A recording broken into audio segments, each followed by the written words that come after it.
Hmm. So, arin ito sa activity number 2. Again, polyline na itong gamiton. So, na-explain na ito itong diferensya ni line and then polyline ha. So, gamiton ako gapon si polyline. I guess, kining number 2, activity number 2, mo ni pinakasayon sa tanan sayon. As in, syarog pagkita ni. Mabikil pa ta. So, naka-auto mode on ako. So, wala na problema na sa ako. And then, type lang value 3. And then, pataas is 2. And then, kilid 1. Ubos 0.5. 1. 0.5. And then, 1. And then, close. So, na-drawing na po siya. And then, arendayon ko sa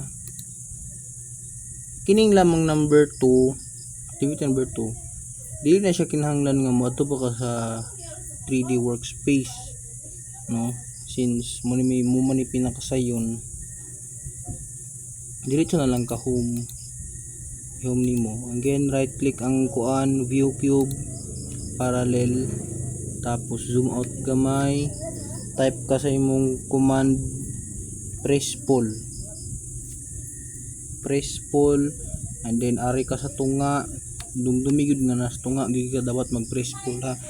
Very wrong gazud na mag press pull ka sa ikakilid or mag-extrude ka sa ikakilid, kaya mahitabo na ang imong object is dili solid, mahitabo na ang object nimo is hollow. So di na to gusto na. So dapat mag press pull ta or extrude ta sa sulod sa imong object. So click ka diha, and then type nimo ang height which is 3. Mana rin na. Mana ka?